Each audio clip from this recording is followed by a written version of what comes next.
Hello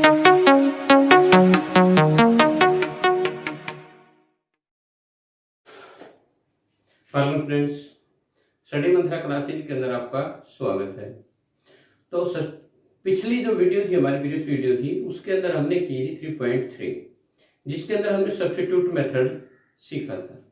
तो उस substitute method से हमने एक्स और वाई की वैल्यू सोल्व करनी सीखी थी। उससे पहले हमने किया था ग्राफिकल मेथड। तो इस प्रकार हम इक्वेशंस को सोल्व करने के अलग अलग तरीके सीख रहे हैं। तो आज हम करेंगे इलिमिनेटिंग मेथड, थर्ड मेथड जिसे बोलते हैं। आप थर्ड मेथड, वैसे इलिमिनेटिंग मेथड को नहीं बोलोगे, थर्ड टाइप।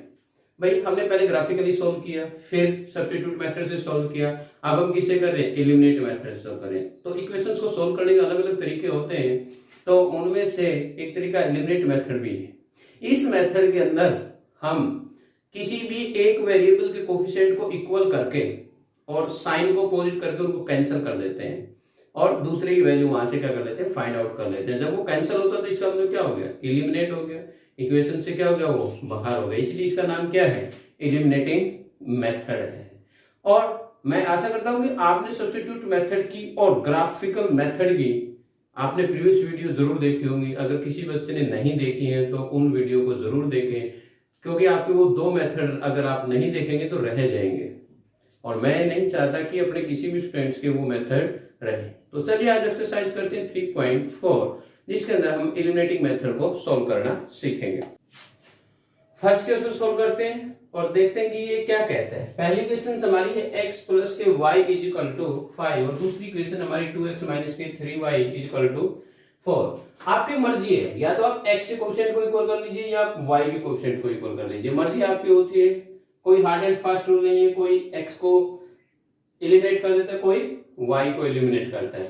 तो अगर आपकी मर्जी है वो कैसे करते हैं, तो आप लिखेंगे इस इक्वेशंस को। जैसे मैं करना चाहता हूँ कि भाई अगर मैं y को एलिमिनेट करना चाहता हूँ तो इसका कोएफिशिएंट कितना है 1 और इसका कोएफिशिएंट कितना है 3, तो दोनों के कोएफिशिएंट को क्या कर देते हैं, इक्वल बना देते हैं। इक्वल कैसे बनेंगे, यहाँ पे कोएफिशिएंट 1 है, 1 को 3 से मल्टीप्लाई कर दूं तो दोनों के कोएफिशिएंट इक्वल आएंगे कि नहीं आएंगे। और जब हम मल्टीप्लाई करते हैं तो पूरी इक्वेशंस को करते हैं, ये नहीं है कि अकेला y को करते हैं, पूरी इक्वेशंस को। तो लिखेंगे मल्टीप्लाई इक्वेशन फर्स्ट बाय 3 तो क्या लिखेंगे, 3x plus 3y is equal to 15। आप लिखेंगे फ्रॉम इक्वेशन, इस इक्वेशन को आप थर्ड लिख सकते हैं, फिर लिखेंगे from equation second and third, तो लिखेंगे 3x plus 3y is equal to 15। तो सेकेंड इक्वेशन क्या थी हमारे पास, 2x माइनस के 3y इज इक्वल टू 4। देखिए अगर कोएफिशिएंट इक्वल हैं, अगर अपोजिट साइन है, अगर इस प्रकार की कंडीशन है, तो आप दोनों इक्वेशन को क्या करेंगे, ऐड करेंगे। दोनों इक्वेशन को क्या करेंगे, ऐड करेंगे। लेकिन अगर दोनों के साइन सेम हो और कोफिशिएंट भी सेम हो, तब हम इक्वेशंस को क्या करते हैं, सब्ट्रैक्ट करते हैं, यानी कि माइनस करते हैं। तो देखिए ये दोनों कैंसिल हो जाते हैं, तो ये कितना बचेगा 5x, इधर कितना हो गया 19, x इज इक्वल टू 19/5, क्योंकि इधर मल्टीप्लाई में तो उधर जाने के बाद क्या हो जाएगा, डिवाइड में हो जाएगा। तो x की वैल्यू कितनी आई 19/5। Put this value in equation first, या फर्स्ट में रखें या सेकंड में रखें, मर्जी होती है, कोई हार्ड एंड फास्ट रूल नहीं होता कि भाई हमें फर्स्ट में ही रखना है, क्योंकि दोनों से वैल्यू सेम आने हैं, है कि नहीं।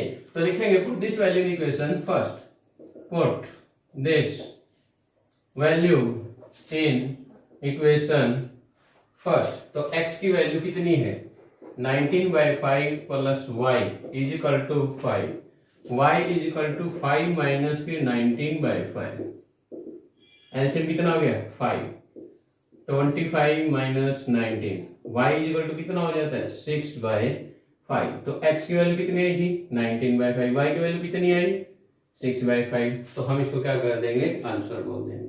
अच्छा अगर बात ये होती है कि आपको डाउट है, किसी भी को भी डाउट हो सकता है कि भाई आपका आंसर ठीक है या गलत है, क्योंकि जो पेपर होता है उसमें आपको आंसर थोड़े दिए मिलेंगे। चलो आपके पास अब तो मैथ है, आपको आंसर दिए मिल सकते हैं, पीछे होंगे हमारे आंसर, लेकिन अगर पेपर के अंदर, एग्जाम के अंदर अगर हमारे पास टाइम बच जाता है और हमें डाउट है कि आंसर गलत है या ठीक है, तो उसके लिए हम मेथड बता देते हैं। इन दोनों वैल्यू को, इन दोनों इक्वेशंस में कोई सी में भी पुट करके देख लें।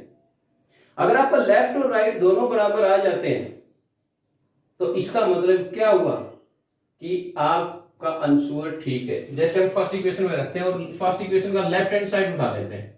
क्या उठा लेते हैं? Left hand side. Left hand side क्या है? x plus y. x plus y. x की वैल्यू कितनी है भाई? 19/5 और इसकी वैल्यू कितनी है? 6/5। एलसीएम लोगे तो कितना आएगा? 5। 19 प्लस 6 कितना हो गया? 25/5। कैंसिल करोगे तो कितना आएगा? 5 आएगा। और राइट हैंड साइड यही तो, राइट हैंड साइड ये क्या होगी? Right hand side. Right hand side कितनी थी आपकी? 5 थी। तो इसलिए हम क्या कहेंगे इसको? हमारा जो आंसर है वो क्या है? करेक्ट। तो आपको आंसर चेक करने का तरीका भी बता दिया हमने। आप फर्स्ट में रखें, सेकंड में रखें एक्स वाई की वैल्यू, उसमें कोई फर्क नहीं पड़ता, दोनों से चेकआउट ही होगा, गलत नहीं होगा। ठीक है। नेक्स्ट पार्ट देखिए, इसका नेक्स्ट पार्ट क्या कहता है। इक्वेशन नंबर फर्स्ट और इक्वेशन नंबर सेकंड। आप देखिए यहां पर या तो 3 को 2 से मल्टीप्लाई कर दो, 2 को 3 से, तो तब भी दोनों कोएफिशिएंट क्या होगा? इक्वल हो जाएगा, क्योंकि दोनों का कितना हो जाएगा? 6 हो जाएगा। या फिर y वाले को कंपेयर करते हो, यहां पे कितना है? 4, यहां पे कितना है? 2। अगर 2 को मैं 2 से मल्टीप्लाई कर दूं तो 4 नहीं आ जाएगा।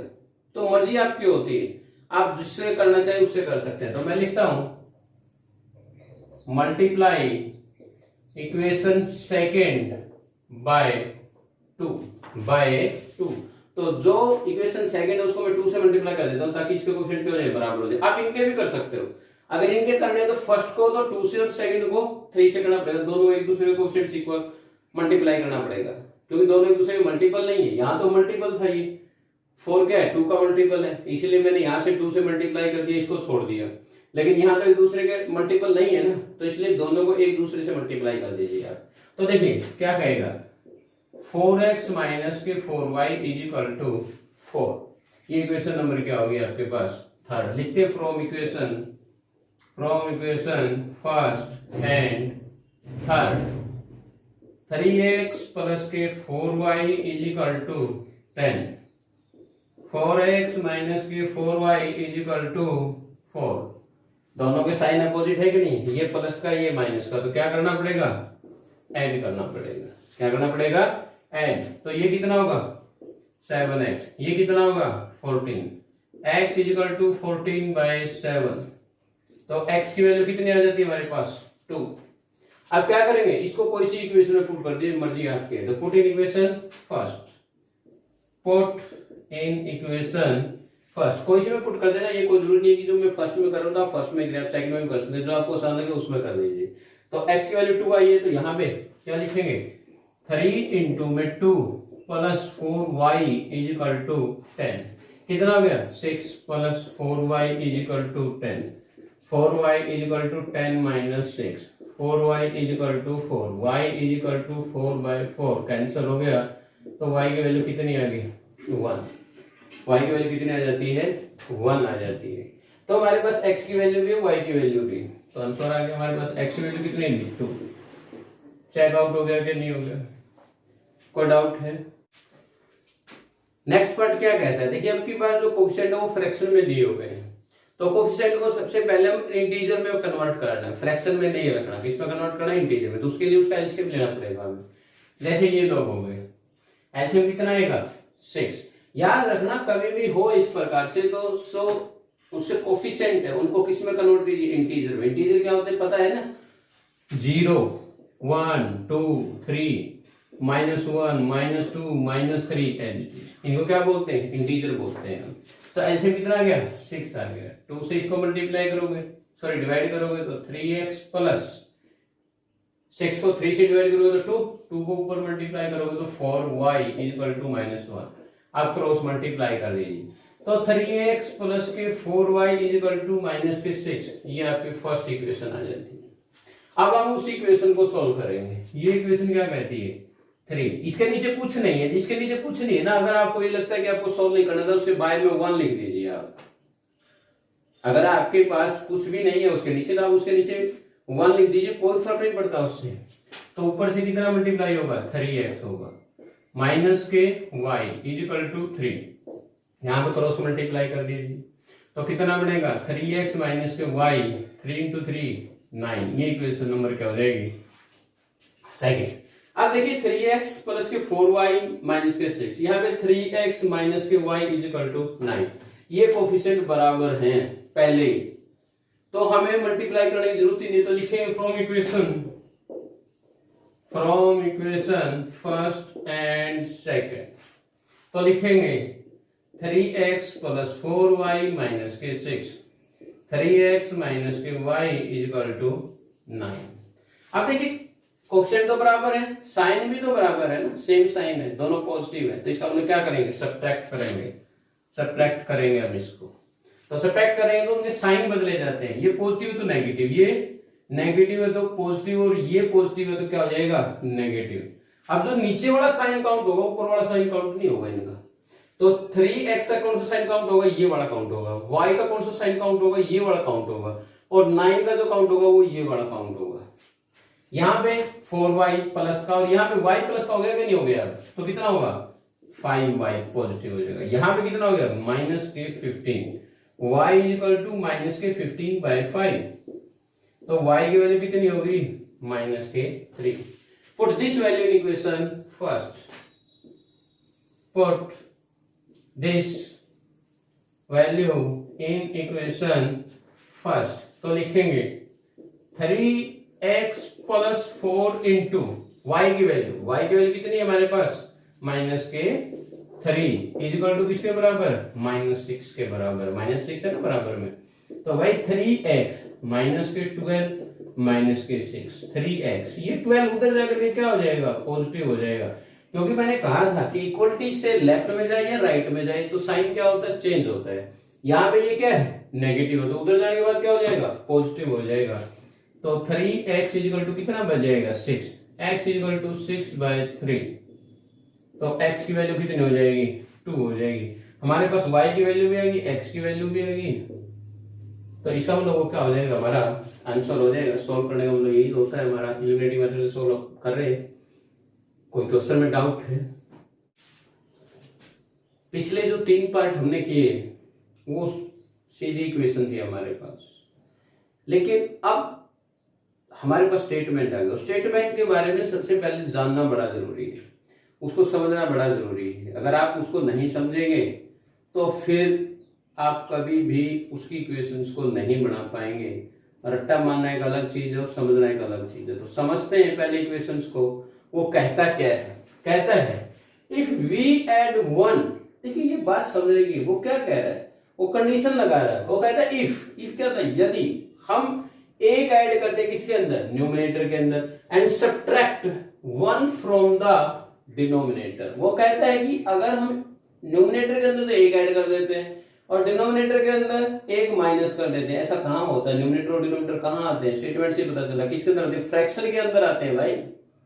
किसके अंदर आते हैं? फ्रैक्शन। यानी कि इस स्टेटमेंट के अंदर वो किसकी बात करेगा? फ्रैक्शन की बात करेगा। तो वो कहता है if fraction become reduce to 1, तो ये बात खास तौर पर समझने वाली है।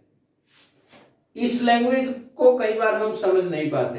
क्या कि ये कहते फ्रैक्शन रिड्यूस टू 1, तो जो भी फ्रैक्शन थी वो क्या बन जाती है? वो 1 तक रिड्यूस होती है, कि उसकी वैल्यू क्या रह जाती है? 1 रह जाती है। इतनी वो रिड्यूस हो जाती है। रिड्यूस का मतलब होता है कम हो जाना, घट जाना। रिड्यूस का मतलब क्या होता है? कम हो जाना। तो वो जो इक्वेशन थी, जो फ्रैक्शन थी, वो कहां तक रिड्यूस हो गई? 1 तक। यानी कि उसकी जो वैल्यू बच गई ना, वो कितनी बढ़ जाती है? वो 1 हो जाती है। तो सबसे पहले तो हमारा काम ये होगा कि हम न्यूमरेटर और डिनोमिनेटर माने, और फिर क्या माने? फ्रैक्शन माने। तो लगते हैं लेट द न्यूमरेटर x, फिर कहते हैं लेट द डिनोमिनेटर y, फिर लिखते हैं सो फ्रैक्शन। तो फ्रैक्शन क्या होगा? x/y होगा। अब लिखते हैं अकॉर्डिंग टू क्वेश्चन।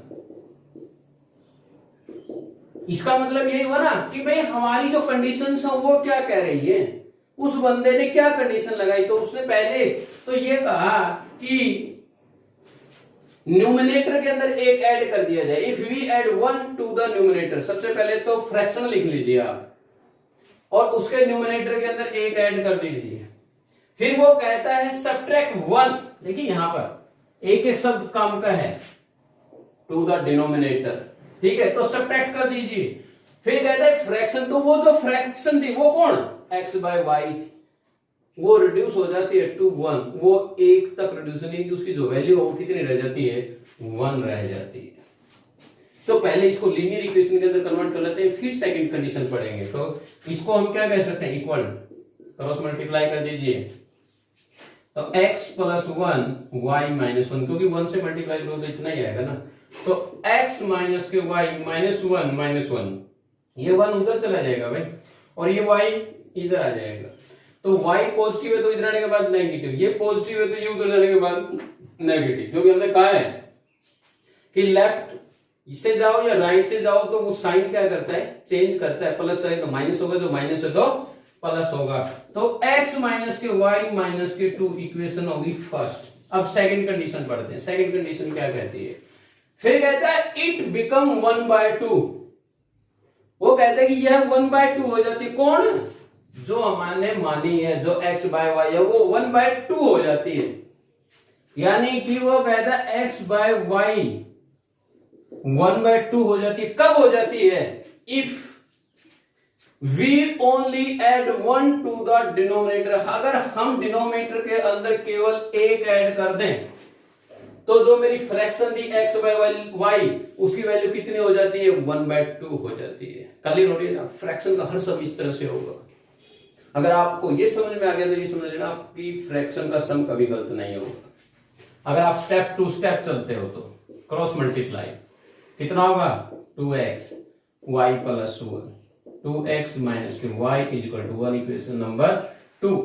अब देख लेते हैं फ्रैक्शन के इनके एक ऑप्शन बराबर है कि मल्टीप्लाई करना पड़ेगा, यहाँ पे x है, यहाँ पे 2x है, यहाँ पे माइनस y, यहाँ पे y वाले कोएफिशिएंट इक्वल है, तो लिखते हैं from equation first and second. हमें तो अगर कोएफिशिएंट इक्वल है तो फिर तो हमने ऐड या सब्ट्रैक्ट ही करना होगा और तो कुछ नहीं करना। और ऐड और सब्ट्रैक्ट कब करते हैं, ऐड तब करते हैं जब अपोजिट साइन हो, और सब्ट्रैक्ट कब करते हैं जब सेम साइन हो। तो लिखते हैं x माइनस के y is equal to minus के 2 और 2x माइनस के y इज इक्वल टू 1। देखिए सेम साइन है तो क्या करें, सब्ट्रैक्ट कर देते हैं, सब्ट्रैक्ट कर देते हैं। तो नेगेटिव, ये पॉजिटिव था नेगेटिव हो गया, ये नेगेटिव था पॉजिटिव हो गया, ये पॉजिटिव था नेगेटिव हो जाएगा, ये क्या हो जाएंगे, कैंसिल। यहां से x की वैल्यू कितनी होगी, ये प्लस का x, ये माइनस के 2x होगा, तो माइनस का x बच गया कि नहीं बच गया, इधर क्या बच गया, माइनस के 3, तो माइनस से माइनस कैंसिल, x की वैल्यू कितनी होगी 3। Put this value in equation first, put this value in equation first, first के अंदर पुट कर दीजिए। तो फर्स्ट के अंदर क्या था, ये रख x की वैल्यू कितनी है 3 minus y is equal to कितना होगा, माइनस के 2, माइनस के 2, तो माइनस के y माइनस के 2 माइनस के 3 माइनस के y माइनस के 5 माइनस के 2 माइनस के 3 माइनस के 5, नेगेटिव से नेगेटिव कैंसिल, तो y की वैल्यू क्या होगी 5 होगी।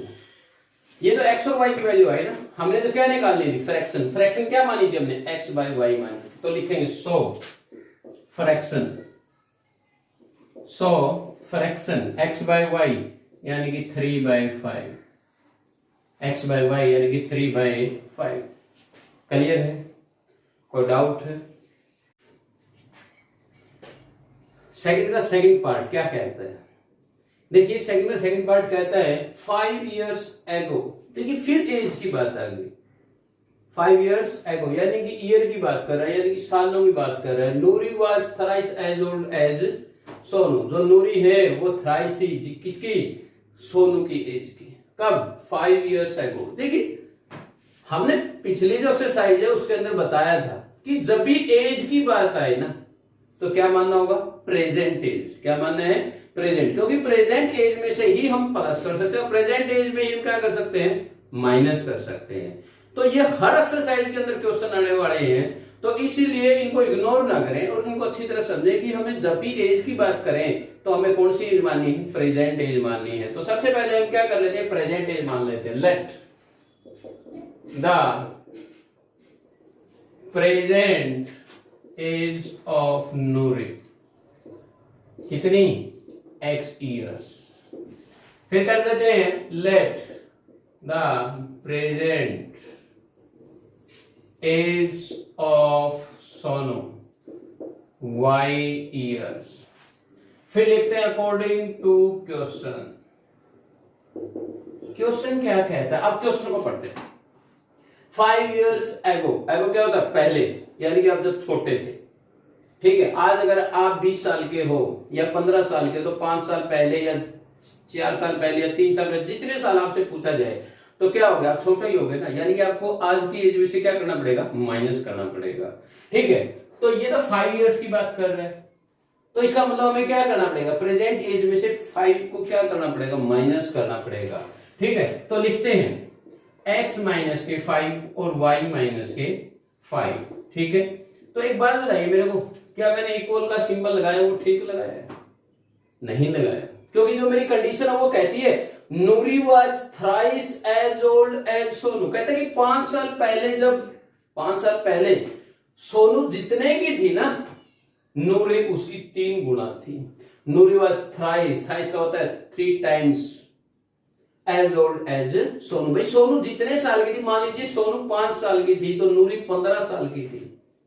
अगर वो 10 साल की थी तो वो 30 साल की थी, यानी कि 3 times थी उसकी। तो जब हम बराबर करते हैं तो क्या करते हैं, जो कम एज वाला होता है उसको मल्टीप्लाई करते हैं ताकि वो बराबर हो जाए। तो सोनू के एज हमने y माइनस 5 थी 5 साल पहले, तो बराबर करने के लिए थ्राइस यानी कि 3 से क्या करनी पड़ेगी, मल्टीप्लाई करनी पड़ेगी। तो पहली इक्वेशन आएगी अपने पास 3y माइनस के 15, इधर आ जाएगी x माइनस के 3y माइनस के 15 प्लस के 5, x माइनस के 3y माइनस के 10। इक्वेशन नंबर क्या हो जाएगी, फर्स्ट। देखिए 3y पॉजिटिव तो उधर जाने के बाद नेगेटिव, ये 5 नेगेटिव तो उधर जाने के बाद क्या हो गया, पॉजिटिव। माइनस के 15 प्लस के 5, तो माइनस के कितना बच जाता है, 10 बच जाता है। ये हमारी क्या है, फर्स्ट इक्वेशन। फर्स्ट इक्वेशन मतलब फर्स्ट कंडीशन के अकॉर्डिंग जो उसने कहा वो चीज हमारे पास। फिर कहता है लेटर, कब, 10 years लेटर, 10 साल बाद। मान लीजिए आप आज 10 साल के हो तो 10 साल बाद कितने के हो जाओगे, 20 साल के हो जाओगे, यानी कि बड़ा बड़ा कब होगा, जब एंड होगा। तो भाई अब की बार वो किसकी बात कर रहे हैं, फ्यूचर की बात कर रहा है। फ्यूचर में तो आप बड़े हो गए ना, छोटे तो नहीं हो गए। तो वो 10 years लेटर, 10 साल बाद, Noori will be twice as old as Sonu. तो सोनू जितनी एज की होगी ना, नूरी उसकी क्या हो जाएगी, डबल हो जाएगी। तो सेकंड कंडीशन के अकॉर्डिंग क्या लिखें, उसने कहा 10 years लेटर, 10 साल बाद, यानी कि x प्लस 10 और y प्लस 10। बात समझ में, इक्वल का सिंबल अभी तक तो गलत है, ठीक करने के लिए हमें क्या करना पड़ेगा, जो सोनू की एज है उसको कंडीशन के अकॉर्डिंग, कंडीशन क्या है, ट्वाइस की, तो 2 से क्या कर देनी पड़ेगी, मल्टीप्लाई कर देनी पड़ेगी। तो अब आपकी कंडीशंस क्या होगी, सही हो जाती है। देखिए अब क्या कहता है, x प्लस 10 2y प्लस 20। भाई y को इधर ले आओ और 10 को उधर ले जाओ। x माइनस के 2y 20 माइनस के 10, x माइनस के 2y is equal to 10। Equation number क्या हो जाएगी हमारे पास, 2। इक्वेशन नंबर क्या हो गई, 2 हो गई हमारे पास। अब सॉल्व करते हैं इसको। देखिए इक्वेशंस को पढ़ लेते हैं, यहाँ पे x है, यहाँ पे x है, कोएफिशिएंट सेम है, दूसरा चेक करने की जरूरत ही नहीं है। तो डायरेक्ट हमें मल्टीप्लाई करनी है, तो हम लिखते हैं from equation first and second. From equation first and second तो लिखते हैं x माइनस के 3y माइनस के 10, x माइनस के 2y is equal to 10। Clear हुई बात। अब देखिए कोएफिशिएंट तो बराबर है, साइन भी सेम है, तो इसका हमें क्या करना पड़ेगा, सब्ट्रैक्ट करना पड़ेगा, ठीक है। तो लिखेंगे सब्ट्रैक्ट, और यहाँ पे क्या करते हैं, साइन पलट देंगे। जब भी सब्ट्रैक्ट करते हैं तो साइन चेंज हो जाते हैं, जो प्लस का तो वो माइनस का, जो माइनस का वो प्लस का। तो ये नेगेटिव, ये पॉजिटिव, ये नेगेटिव, ये तो कैंसिल हो गए भाई। यहाँ से देखिए क्या बच गया, माइनस के y, क्योंकि माइनस के तो 3y बच गया। अब 2y जो नेगेटिव था वो क्या हो चुका है, पॉजिटिव हो चुका है। तो पॉजिटिव है 2y और नेगेटिव है 3y, तो माइनस के y बच गई कि नहीं बच गई, वहां से क्या बच जाता है माइनस के 20, ये कैंसिल होगा, y इक्वल टू कितनी हो जाती है 20 हो जाती है। Put this value in equation first, put this value in equation first. तो फर्स्ट इक्वेशन हमारी कौन सी थी, ये वाली थी। तो x माइनस के 3 इंटू में 20 इक्वल टू माइनस के 10, तो x माइनस के 60 इक्वल टू माइनस के 10, x इक्वल टू माइनस के 10 प्लस 60, x इक्वल टू कितना हो गया भाई 50। x कौन था, नूरी, तो लिखेंगे present age of Noori, present age of Noori कितनी हो गई 50 ईयर्स, और प्रेजेंट एज ऑफ सोनू कितनी हो गई 20 ईयर्स, 20 ईयर्स। क्लियर हुई बात। सबसे जरूरी क्या थी, स्टेटमेंट, वो समझ में आई तो क्वेश्चन सोल्व, अगर वो समझ में नहीं आई तो रट्टा, और रट्टा कभी किसी का टिकता नहीं। तो नेक्स्ट क्वेश्चन करते हैं, क्वेश्चन नंबर सेकंड का थर्ड पार्ट करते हैं। क्वेश्चन नंबर सेकंड का थर्ड पार्ट क्या कहता है, देखिए स्टेटमेंट पढ़ते हैं, कहते हैं the sum of the digit of a 2 digit number. पहले तो ये बात समझ में आनी चाहिए, इसको फिर बाद में समझेंगे। 2 डिजिट नंबर इज 9। पहले तो मैं ये पता होना चाहिए कि 2 डिजिट नंबर होते कौन से हैं भाई, 10 से लेकर के 99 तक सारे के सारे 2 डिजिट नंबर होते हैं। 10 से लेकर के 99 तक सारे सारे क्या होते हैं 2 डिजिट नंबर होते हैं। जैसे बात की ना 2 डिजिट नंबर, अब इसको समझते हैं। The sum of the digits of 2 digit number, भाई 2 डिजिट नंबर की जो डिजिट्स है ना उनका सम 9 है, उनका सम क्या है 9। जैसे आपको कह दिया कि 2 7 और 7 2, तो इसकी डिजिट कौन सी हुई, ये वाली, ये वाली। इन दोनों का सम है तो कितना हो रहा है 9 आ रहा है। इसका सम कितना आ रहा है 9 आ रहा है, कोई जरूरी थोड़ा यही होगा 90 और 09, सॉरी ये तो आता ही नहीं इसके अंदर, तो 90 कितना होता है 9 प्लस के 0, ये भी तो 9 आ गया। 118 या 81 ये भी तो हो सकता है, 1 प्लस का 8 कितना हो गया 9, और 8 प्लस का 1 कितना हो गया 9।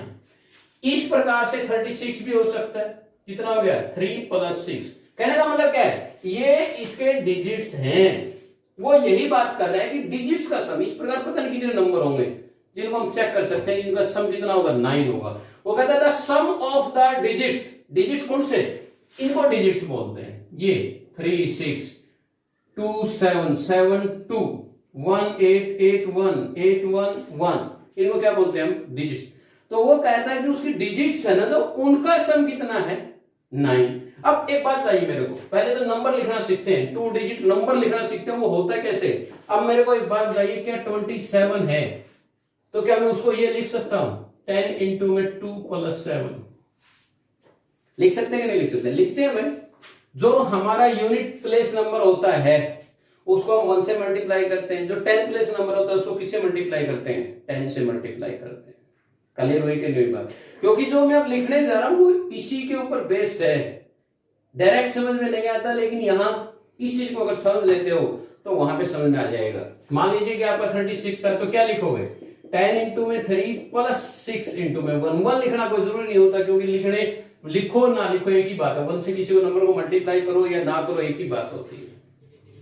तो भाई ये यूनिट प्लेस नंबर और ये 10 प्लेस नंबर, तो जो 10 प्लेस नंबर होता है उसको हम हमेशा कितने से मल्टीप्लाई करते हैं 10 से करते हैं, क्योंकि नंबर का प्लेस ही 10 है भाई। 100 प्लेस होता है तो 100 से मल्टीप्लाई करते हैं। क्लियर है। अब चलिए अब क्वेश्चन के ऊपर चलते हैं, जो मैं लिखने जा रहा हूं उसको समझना है मेरे को।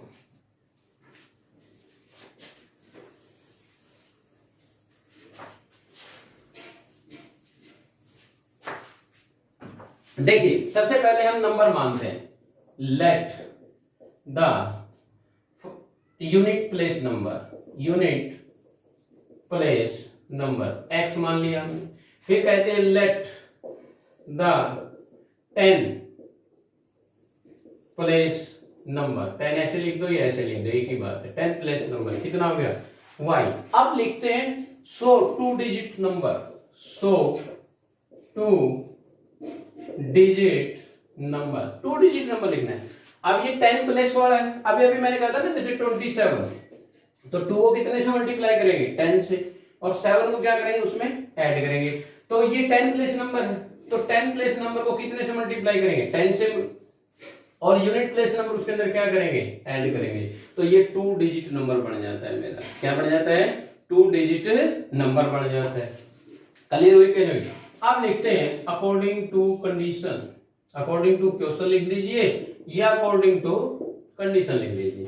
तो उसकी जो फर्स्ट कंडीशन है वो क्या कहती है, वो कहती है the sum of the digits, digits कौन से, एक्स और वाई, डिजिट्स कौन से हैं उसके, एक्स और वाई। ये तो 2 डिजिट नंबर आ गया, लेकिन जो डिजिट्स है वो क्या है, 2 डिजिट नंबर किस किस से बना, एक्स और वाई से ही तो बना है। तो उसका जो डिजिट्स है ना वो कितने हैं, एक्स और वाई है, उनका जो सम है वो कितना है, 9। तो फर्स्ट कंडीशन कहती है कि x प्लस के y कितना हो गया, 9। क्वेश्चन नंबर फर्स्ट हो जाती है। ये स्टेटमेंट क्लियर हुई कि नहीं हुई, ये बात क्लियर हुई, अगर नहीं क्लियर हुई दोबारा बता देता हूं। ये कहता है कि the sum of the digits, digits कौन से, x and y, of the 2 digit number, दो डिजिट नंबर के अंदर यूनिट प्लेस और 10 प्लेस जो डिजिट वाले हैं ना उनका सम कितना बनता है, 9 बनता है। अब सेकंड कंडीशन पढ़ते हैं, आल्सो 9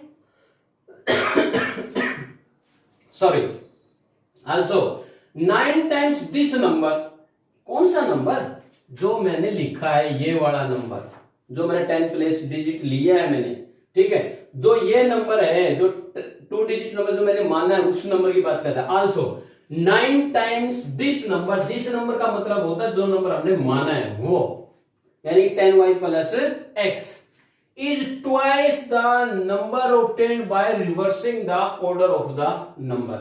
तो जो ये मैंने नंबर माना है, अगर मैं इसका 9 टाइम्स कर देता हूं, ठीक है, और इसके नंबर को रिवर्स करके, यानी कि जो यूनिट प्लेस था वो 10 प्लेस पे चला जाएगा, जो 10 प्लेस था वो यूनिट प्लेस पे चला जाएगा। अगर मैं उसका ट्वाइस कर दूं तो दो नंबर क्या आएंगे, बराबर आएंगे। तो यानी पहली कंडीशन तो हमारी थी डिजिट्स की। अब दूसरी कंडीशन आ गई कि जो मेरा नंबर है, नंबर क्या था मेरा, 10y प्लस एक्स, उसका 9 टाइम किसके बराबर है, डबल के बराबर है, ट्वाइस के बराबर है, ट्वाइस लिखा हुआ है उसने, twice the number obtained by reversing, reverse कर दीजिए आप उनको, यानी कि जहां पे y है वहां पे x आ जाएगा, जहां पे x है वहां पे y आ जाएगा, यानी कि 10x प्लस y हो जाएगा the order number. Find the number, फिर हमें नंबर क्या करना है, फाइंड आउट करना है। अब 9 को इससे मल्टीप्लाई कर दीजिए तो 90y plus 9x 20x plus 2y, clear हो गया। अब आप x y वालों को इधर लीजिए, x वालों को उधर ले जाइए, तो 90y माइनस के 2y और 20x माइनस के 9x, क्लियर हो रही है बात। अब इनका क्या करेंगे हम, ये हो गया 88y, ये हो गया 11x।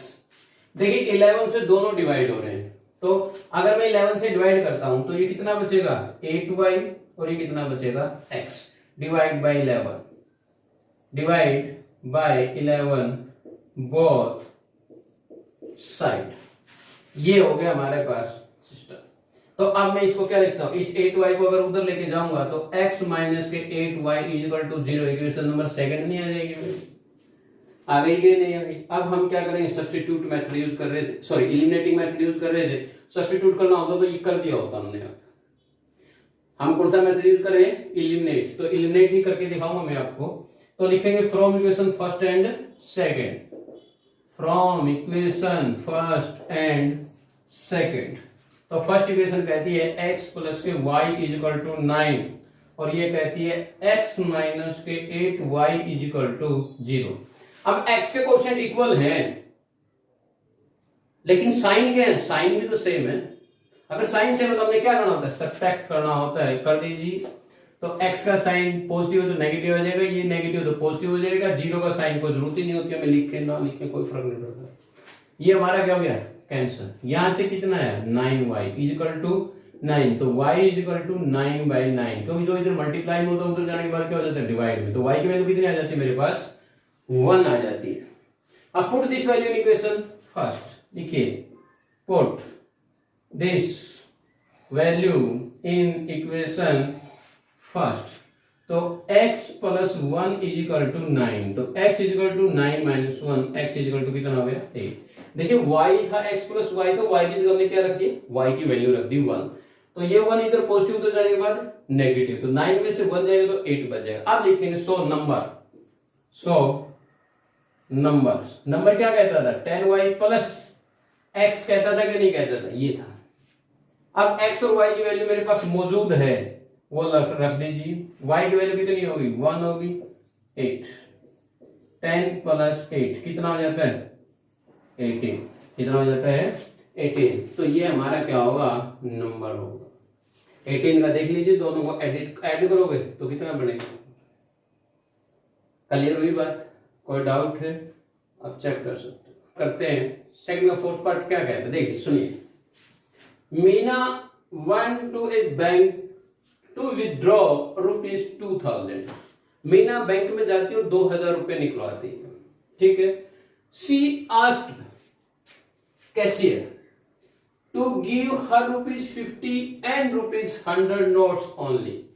वो कैशियर से रिक्वेस्ट करती है या उस पर कंडीशन लगाती है, वो पूछती है उससे, शी आस्क्ड, वो पूछती है उससे कि क्या सर आप मेरे को 50 और 100 के नोट दे सकते हैं। She asked the cashier to give her ₹50 and 100 note only, क्या वो मेरे को केवल 50 और 100 के नोट दे सकते हैं। ये कंडीशन नहीं होगी, हम जो नोट मिले हैं वो केवल किसके होने चाहिए 50 और 100 के होने चाहिए। तो एक कंडीशन तो मेरी ये होगी, जब उसने कहा कैशियर को क्या आप मेरे को क्या केवल 50 और 100 के नोट दे सकते हैं, तो ये कंडीशन तो ये होगी। हमें कंडीशन ही तो स्टडी करनी है यहाँ पर। फिर कहता है मीना गोट 25 नोट्स इन ऑल, वो कहती है कि जो कैशियर ने उसको 2000 रुपए दिए ना, 2000 रुपए तो दिए उसने, और किस में दिए 50 और 100 के नोट में दिए। तो वो जो नोटों की काउंटिंग थी यानी कि गिनती के अंदर वो 25 थे, 25।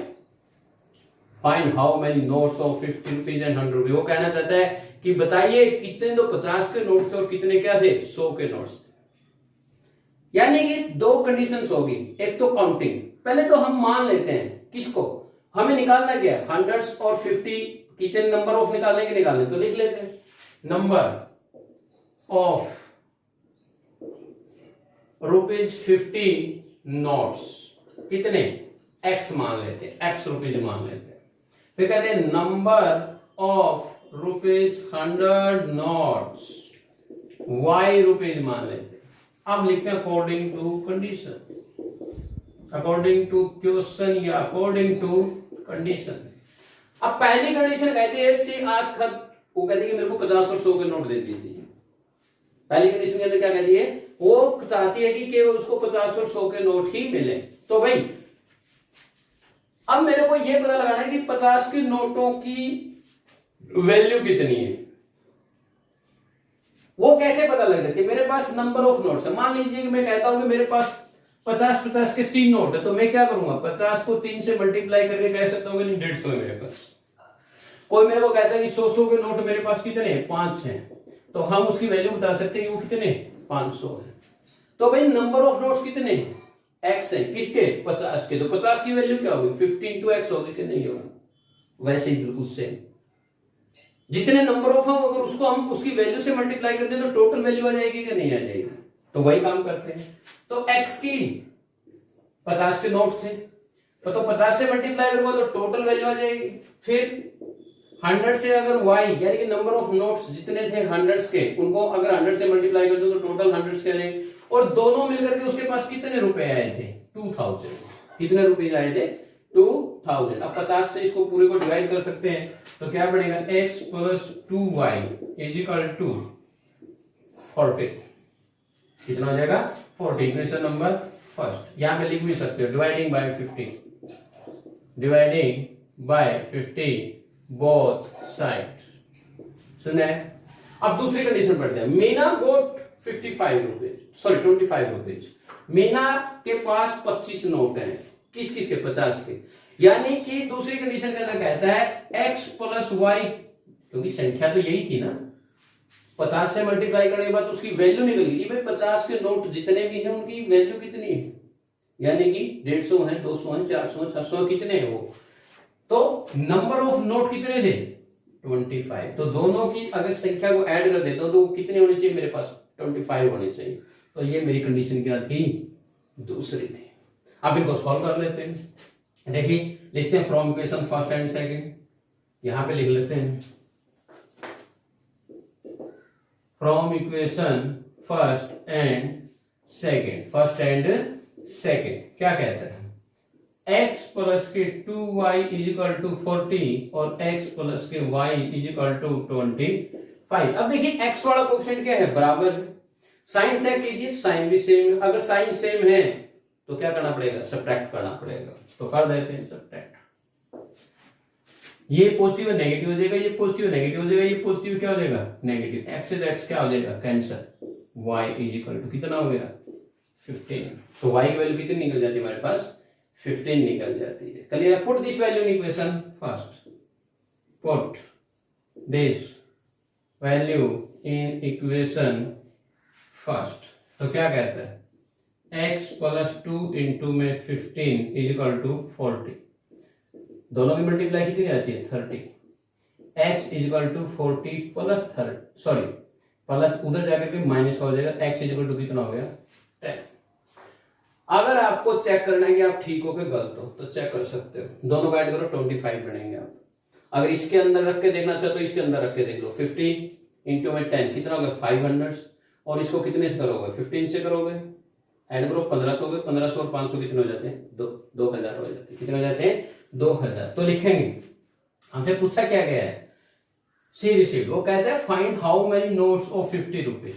तो क्या लिखेंगे, number of notes of rupees 50, number of notes of rupees 50 is equal to x हमने क्या माना था 50 रुपीज। तो हम क्या लिखेंगे 10।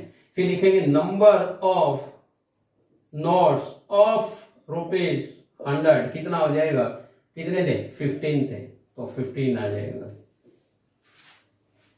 कहीं भी कोई डाउट है थोड़ा बहुत भी है तो बता दीजिए। सबसे पहली बात होती है हमें स्टेटमेंट को अपनी पकड़ में लेना, अपनी ग्रिप में लेना। अगर वो समझ में आ गया हमें तो क्वेश्चन कैसा भी हो क्लियर हो जाएगा। नेक्स्ट करते हैं सेकंड क्वेश्चन का लास्ट पार्ट, फिफ्थ पार्ट क्या कहता है देखिए। ये कहता है ए लाइब्रेरी है कोई भी, वो कहती है फिक्स चार्ज रखती है फॉर 3 डेज। कहता है कोई लाइब्रेरी है वो पहले 3 दिन के लिए for first 3 days has a fix charge. हमने पहले किया था एक टैक्सी के किराए वाला किया था। जो एक टैक्सी थी उसका जो फिक्स चार्ज था और पर किलोमीटर के हिसाब से चार्ज था। बिल्कुल सेम क्वेश्चन है, सिर्फ इसमें कंडीशन बदल गई। उसमें बैटरी चार्ज था, इसमें क्या था, इसमें पहले 3 दिन के लिए फिक्स चार्ज है and an additional charge for each day thereafter. वो कहते हैं कि 3 दिन का तो चार्ज फिक्स है उसका 5, 10, 7 जो भी रुपए होगा। लाइब्रेरी में कमी होता है, जितना भी उसका चार्ज होगा वो होगा, लेकिन 3 दिन के बाद उसके ऊपर एडिशनल चार्ज लगना शुरू हो जाता है। कहते हैं Sarita paid ₹27 for a book kept for 7। देखिए अब वो कहता है सरिता ने 27 रुपीज पेड किए किसी बुक के लिए। किसके लिए 7 दिन के लिए। कितने के दिन के लिए 7 दिन के लिए। एक कंडीशन मेरी यहां से कंप्लीट हो जाती है। कोई सरिता नाम की लड़की है, उसने क्या किया 27 रुपीज पेड किए किसी बुक के लिए। कितने दिन के लिए 7 डेज के लिए। फिर कहता है कोई सूसी लड़की आ जाती है वो पेड करती है 21 रुपीज। ये सेकंड कंडीशन हो जाती है। ये क्या हो जाती है इसकी second condition. She kept for the 5 days 5 दिन के लिए। हमें क्या करना है, हमें चार्जेस निकालना है। कौन सा फिक्स चार्ज और पर डे वाला चार्ज। तो सबसे पहले जो निकालना है उसको मान तो लेते हैं, लेट कर लेते हैं। Let the fixed charge x rupees, let the per day charge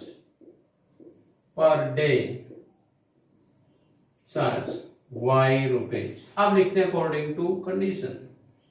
according to condition या अकॉर्डिंग टू क्वेश्चन एक ही बात है। अब x तो फिक्स चार्ज है, वो कितने दिन का है, पहली कंडीशन उसने लगा दी थी कि वो 3 दिन का चार्ज है। x रुपीज तो फिक्स है तो वो 3 दिन का था। जो सरिता लड़की थी ना उसने कितने दिन बुक रखी 7 दिन बुक रखी। 7 में से 3 दिन का तो फिक्स हो ही गया तो कितने बच गए 4 डेज। 4 डेज के हिसाब से एक दिन का जो किराया वो y है, तो 4 का कितना होगा, 4y नहीं होगा क्या?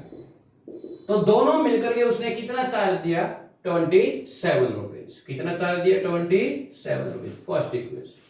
फिर दूसरी लड़की आ जाती है, उसने भी यही किया। एक्स तो दोनों के लिए फिक्स है ना, ये तो फिक्स है, ये तो रहेगा। वो कहता है उसने 21 रुपीज दिए, कितने दिनों के लिए, 5 डेज के लिए। 5 में से 3 दिन का तो फिक्स हो गया, एक्स रुपीज देना ही देना पड़ेगा। 3 दिन से पहले दे या 3 दिन में दे, मर्जी है। 3 दिन के बाद कितने दिन बच जाते हैं, 2 दिन। और पर डे चार्ज कितना है, वाई। तो 2 डेज का कितना होगा, 2y होगा कि नहीं होगा, 2y। ये इक्वेशन नंबर हो जाती है सेकंड। आप देखते हैं from equation first and second, from equation first and second. यहां सॉल्व करते हैं। x plus 4y is equal to 27, x plus 2y is equal to 21। x का कोएफिशिएंट इक्वल है भाई, और साइन क्या है, सेम। अगर साइन सेम है और कोएफिशिएंट इक्वल है तो हमें क्या करना होता है, सब्ट्रैक्ट करना होता। कर दीजिए सब्ट्रैक्ट, ये माइनस ये माइनस ये माइनस, ये कैंसिल हो गया, 2y। यहां से कितना बच जाता है, 6। कितना बच जाता है, 6। तो y इज इक्वल टू 6/2 कितना होगा, 3। तो y की वैल्यू कितनी आ जाती है, 3। Put this value in equation first. क्या कहता है, put this value in equation first.